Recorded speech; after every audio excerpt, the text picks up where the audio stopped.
एक बार क्या हुआ कि मृत्यु के देवता यमराज ने अपने एक दूत को पृथ्वी पर एक स्त्री की आत्मा लाने के लिए भेजा।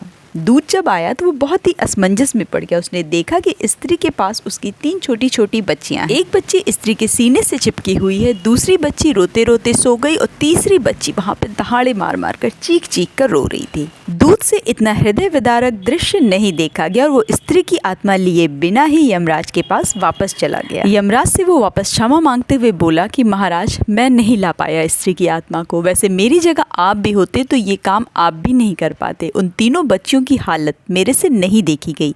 एक बच्ची तो रोते रोते ही सो गई, सबसे छोटी बच्ची अपनी माँ के सीने से चिपकी हुई थी और तीसरी बच्ची चीख चीख कर रो रही थी। परिवार में कोई भी बच्चियों को संभालने वाला नहीं था। उसके घर की स्थिति देखकर मेरी हिम्मत नहीं हुई कि मैं उस स्त्री की आत्मा ला सकूं। क्या ऐसा नहीं हो सकता कि उन बच्चियों के बड़े होने तक थोड़ा इंतजार कर लिया जाए, थोड़ा और समय दे दिया जाए? यमराज बहुत नाराज हुए। उन्होंने नाराज होते हुए कहा कि तूने तो परमात्मा के निर्णय को ही चुनौती दे दी है, अब तुझे तो इसकी सजा जरूर मिलेगी। यमराज ने यमदूत को सजा क्या दी ये जानने से पहले हमें एक बात जरूर समझ लेनी चाहिए कि जो चीज हमारे भाग्य में है वो हमें मिलकर रहेगी और जो हमारे भाग्य में नहीं है वो आकर भी भाग जाएगी। भगवान कृष्ण कहते हैं मन का बेचैन होना, चिंता करना उसका स्वभाव है। हमारे मन को लगता है कि जितना ये सोचेगा वो आने वाली परेशानियों को, मुसीबतों को उतना ही हल कर ले जाएगा, पर ऐसा नहीं होता है। हम सभी अपने जीवन का काफी अधिक समय सोच विचार करके परेशान होने में निकाल देते हैं। भगवान श्री कृष्ण कहते हैं कि मन का ये स्वभाव बदलना बहुत मुश्किल है, पर असंभव बिल्कुल भी नहीं है। कहते हैं चिंता चिंता करते करते लगा रहे हो अपने जीवन में आग, ना हंसी बचेगी ना खुशी बचेगी, हो जाओगे बर्बाद। अपनी ऊर्जा को चिंता में ख़त्म करने से बेहतर है कि हम उसे समाधान ढूंढने में उपयोग करें।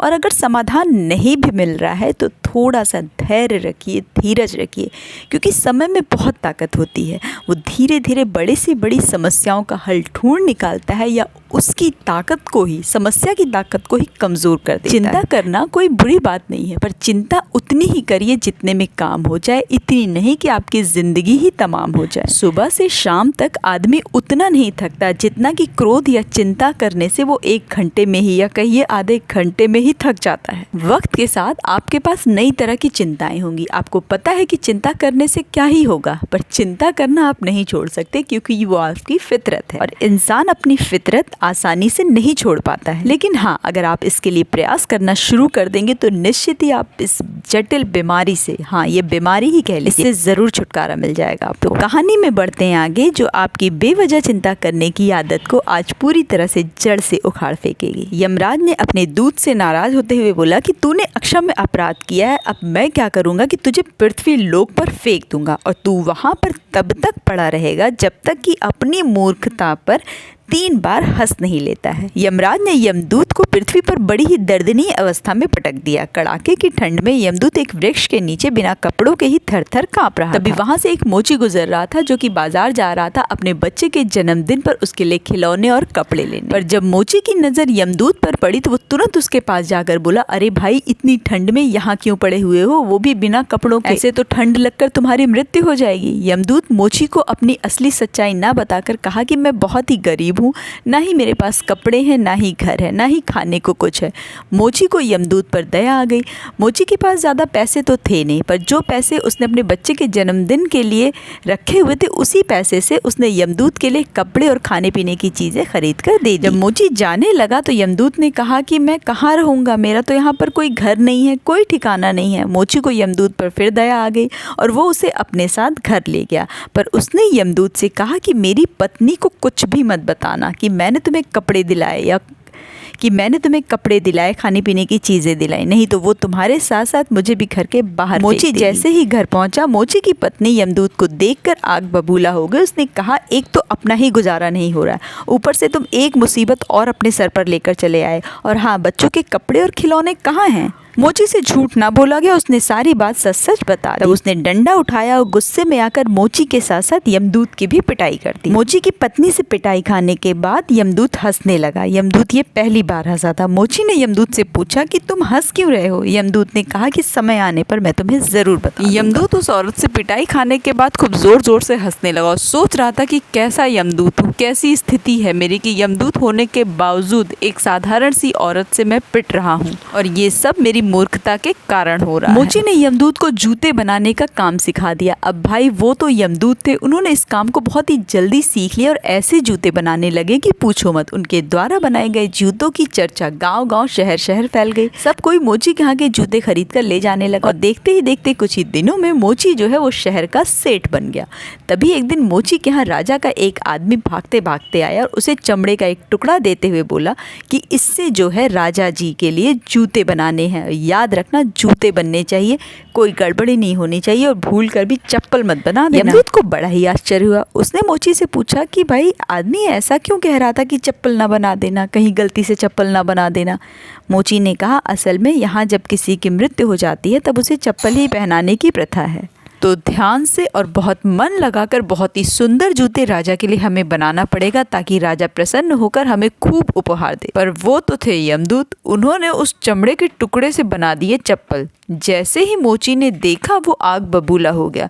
उसने कहा, अरे मूर्ख, तूने ये क्या किया? अपने साथ साथ मुझे भी फांसी पर चढ़वाएगा। मोची गुस्से में आ गया और लाठी डंडे से खूब यमदूत की पिटाई कर दी। यमदूत ने मोची से कहा, मैंने चप्पल बनाकर कोई गलती नहीं की है। तभी महल से एक आदमी दौड़ते दौड़ते मोची के पास आया और उसने कहा कि उस चमड़े के टुकड़े से जूते नहीं चप्पल बनानी है क्योंकि राजा अब मर चुका है। राजा की मौत की खबर सुनकर मोची यमदूत के पैरों में गिरकर माफी मांगने लगा। मोची ने फिर यमदूत से पूछा कि तुम हंस क्यों रहे हो? यमदूत ने कहा, समय आने पर तुम्हें जरूर बता दूंगा। यमदूत जोर जोर से हंस रहा था और सोच रहा था कि सबकी मृत्यु कब होनी है ये मुझे अच्छी तरह से पता है, पर तब भी मैंने इतनी बड़ी मूर्खता कर दी जिसकी सजा आज मैं झेल रहा हूं। अब यमदूत अपनी मूर्खता पर तीसरी बार कब हंसता है, अब चलिए जानते हैं। देखते ही देखते कई वर्ष बीत गए। एक दिन यमदूत जूते बनाने में व्यस्त था, तभी वहां पर 3 बहुत ही सुंदर लड़कियां आई। उन्हें देखते ही यमदूत पहचान गया। ये तीनों वही लड़कियां थी जिनके माँ की मृत्यु बचपन में ही हो चुकी। वो तीनों लड़कियां देखने में किसी अप्सरा से कम नहीं लग रही थी। वो एक बूढ़ी औरत के साथ आई थी। यमदूत ने पूछा